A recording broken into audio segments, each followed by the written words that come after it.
Today's topics of discussion will be His First Flight by Liam O'Flaherty, and in grammar we'll discuss the participle. His first flight. Now, do you remember the first day you rode a bicycle? How many times did you think before you got onto it? How many times did you fall before you could actually achieve the balance? And then the feeling of exhilaration when your parents applauded you when you took the first trip down the lane. Now you can use the same experience to understand the nervousness the seagull experienced when he was to make his first flight. This text is an abridged version of this short story, His First Flight. The author, Liam O'Flaherty, was a significant Irish novelist who played a major role in the Irish literary renaissance. This short story symbolizes the nervousness one experiences before doing something new. It focuses on how fear must be conquered before one must achieve anything of significance. We will discuss the long answer questions. The first question is, why did the young seagull not fly with his brothers and sister? What did he do instead? Second, why did the bird feel the heat of the ascending sun? Why did nobody come near him again? Third, what was his family doing on the plateau while he stood on the ledge watching them?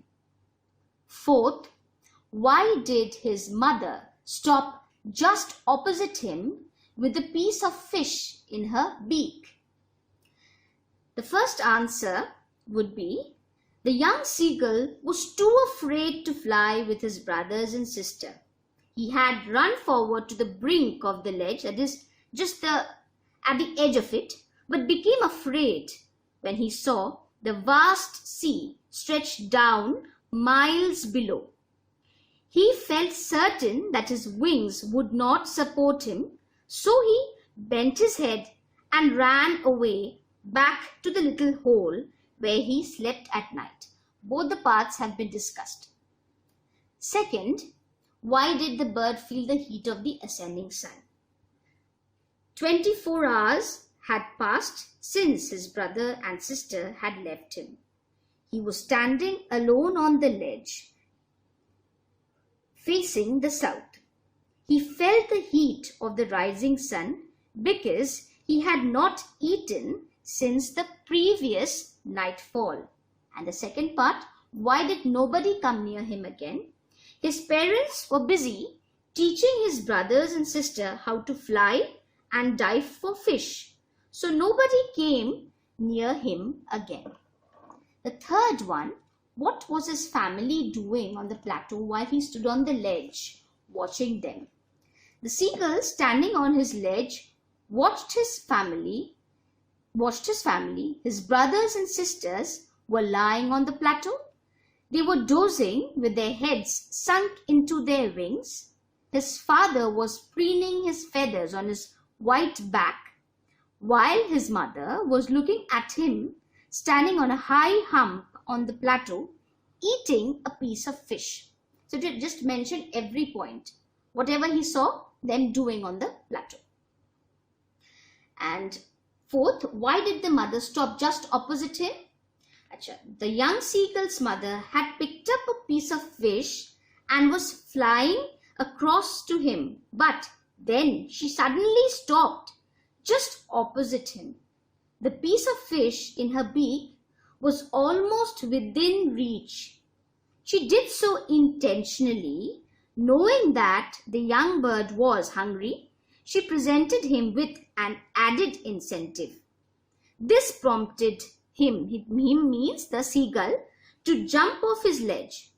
He intended to lung for the fish, that means to catch the fish, but he fell and his instinct taught him to fly. That was, his mother had deliberately done so that he could learn, because he was afraid. So he gave her an incentive, gave the seagull an incentive, and it worked. Now, the SAQs, that is the short answer questions. The first, why was the seagull alone on his ledge? Why did the young seagull pretend to fall asleep? What made the seagull leap off the ledge? When did he discover that he was not falling headlong? The first, the seagull had been too afraid to take flight, while his brothers and sisters had overcome their fears and had flown away. He was thus alone on his ledge, watching his parents flying about with his brothers and sister. Second, why did the young seagull pretend to fall asleep?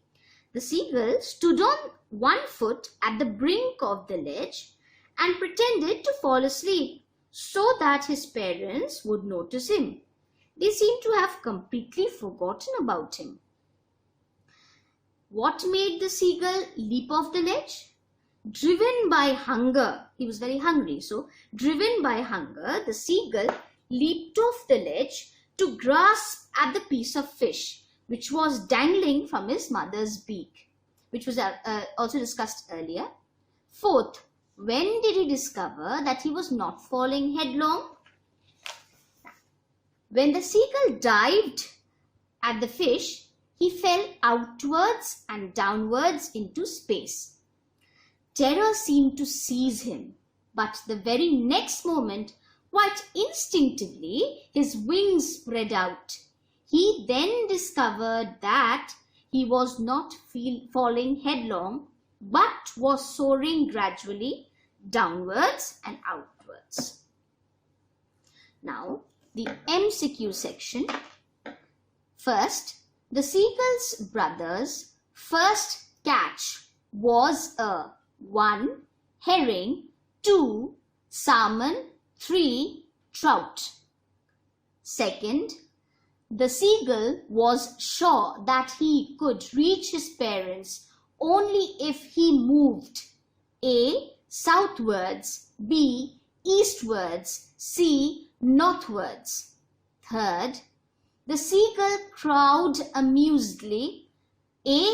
because he was able to get the piece of fish from his mother, B. because he had been able to fly like his brother, C. because he had made his first flight and felt foolish that he had been so afraid. I hope you're not facing any problems doing the MCQs. Just read the text properly, and I think you'll be able to do so. Okay. Now we'll move on to grammar. As I said, we will discuss the participle today. Now, I will start with the examples. Then I'll go to defining what a participle is. Now, see the examples properly. Hearing the noise, comma, the boy woke up. Hearing here is the participle and boy is the noun. Now, why have I marked this? Now, hearing, the participle hearing qualifies the noun boy as an adjective does, isn't it? What qualifies a noun? An adjective qualifies a noun. We have done this. We know that an adjective qualifies a noun. So here the participle qualifies the noun just like an adjective does. Now hearing, if I take out the root word hear, which is a verb plus ing. Therefore, hearing partakes the nature of both verb as well as adjective. The base here is a verb and it qualifies the noun boy as an adjective does. So it has the properties both of a verb and an adjective. Therefore, it is called a participle or verbal adjective. Now, how do we define the participle then? A participle is that kind of verb which partakes of the nature both of a verb and of an adjective. Now, hearing the noise. The phrase hearing the noise is introduced by a participle and therefore it is called a participle phrase. According to its use, it is an adjective phrase. Now we all know different kinds of phrase and clauses we have done in class. So this is an adjective phrase. A. We met a girl carrying a basket of flowers. Again, we'll start with examples. B. Loudly knocking at the gate, he demanded admission. Above example of present participle ends in ing. These are present participles, carrying, knocking. Participles which end in ing are called present participle. It shows an incomplete action or imperfect action. Incomplete action. Okay. Sentence 1. The participle carrying is the verb form which it comes from, is transitive. You know what a transitive verb is? It takes an object. It takes an object. Okay. Carrying, it takes an object. It comes from the verb carry. It takes an object. What is the object here? Basket of flowers. Sentence 2. The participle knocking is modified by an adverb loudly. The first word in the sentence is loudly knocking. So how was he knocking? He was knocking loudly. So loudly is an adverb.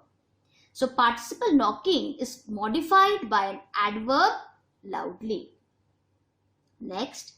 Besides present participle, we can form from each verb another participle called past participle. It represents a completed action or a state of things spoken of. The action is over. In the present participle, the action was not complete. Here, the action is over. Look at that. That ended in ing, and here it is blinded by a dust storm. Blinded by a dust storm, they fell into disorder. Next, driven by hunger, he stole a piece of bread. Now, see, it ends with ed, en. So, this past participle usually ends with ed, d, t, en or n. Now, besides these two simple participles, we have what is called a perfect participle that represents an action as completed at some past time. Okay. In the distant past. Okay. Having rested, we continued our journey. Having rested. So the forms are changing. Now, the next. A rolling stone gathers no moss. The creaking door awakened the dog. Education is the most pressing need of our country. Here, the participles are used as simple qualifying adjectives. They qualify the nouns. They are kept in front of a noun. See, rolling stone, creaking door. The last example, though, shows that a participle admits of degrees of comparison. What was how was the need? It was pressing, and how pressing? Most pressing. So, see, it admits the degrees of comparison. Next, usually adjectively, the past participle is passive in meaning. When it's used adjectively, It is passive in meaning, like a spent swimmer. Means a swimmer who is tired, exhausted after swimming. So a spent swimmer. While the present participle, the past participle with the in the past participle, the meaning was passive, while in the present participle, the meaning becomes active. A rolling stone, a stone which rolls. Now, in a capsule, we're going to discuss what participle does. Participle, which are verbal adjectives. Like a noun, it may govern a noun or a like a verb, it may govern a noun or a pronoun. Like hearing the noise, the boy woke up. Noun, noise, governed by participle, hearing. Next, like a verb, it may be modified by an adverb. Loudly knocking. Participle knocking, modified by adverb, loudly. Like an adjective, it qualifies a noun or a pronoun. Having rested, the men continued their journey. Having rested, the men continued their journey. So here it qualifies the noun men. Next, like an adjective, it can be compared. Education is the most pressing need of our country. Participle pressing is compared by prefixing most. Prefixing, that means a word that comes before. You know what prefix and suffix is? So prefixing most. Next, uses. Now we're going to discuss about its uses. In the continuous tense, active voice formed from present participle with tenses of the verb be, like he is working, you've been dreaming. This is the active voice. In the perfect tenses, again active voice, formed from past participle with tenses of the verb have, I have loved. Again active. Passive voice, when is it formed? Formed from the past participle with tenses of the verb be, I was loved. Now, participles qualifying nouns or pronouns are used attributively, like a rolling stone gathers no moss. Here, see, the participle is before the noun. Predicatively, he kept me waiting. Here, it is after the object. Okay, the participle here modifies the object. What is the object? Me. And he is the subject. He kept me waiting. Now, see, absolutely with noun or pronoun going before. The weather being fine, I went out. In the sentence, the participle and the verb of the main clause has a different subject. Understood? Here weather, and that part we have I. Okay. Now, the participle follows the noun or pronoun which is its subject. Here the subject is weather. The participle follows the noun or pronoun which is its subject. It may be seen that a present participle forming a phrase with the noun or pronoun placed before it is independent of the subject of the remaining of the sentence. See, it is independent of the subject of the remaining of the sentence. Okay. The phrase of the present participle is thus called an absolute phrase, and the noun or pronoun that goes before the participle is called the nominative absolute, because it is neither the subject nor the object of any finite verb. Finite verb has different forms but stands alone with its participle. Now, there I have given you an exercise. Try doing this. Simple, it's very simple. Combine the following pairs of sentences by making use of a participle. 1. The porter opened the gate. Full stop. He entered. 2. We started early. Full stop. We arrived at noon. 3. We met a man. Full stop. He was carrying a log of wood. 4. The stable door was open. Full stop. The horse was stolen. 5. He staggered back. Full stop. He sank to the ground. Just go through participles you have in your book, the chapter. Just go through it, read it, try to follow these instructions and I've chopped down as simply as I could and try practicing. It is not that difficult. Okay, try practicing.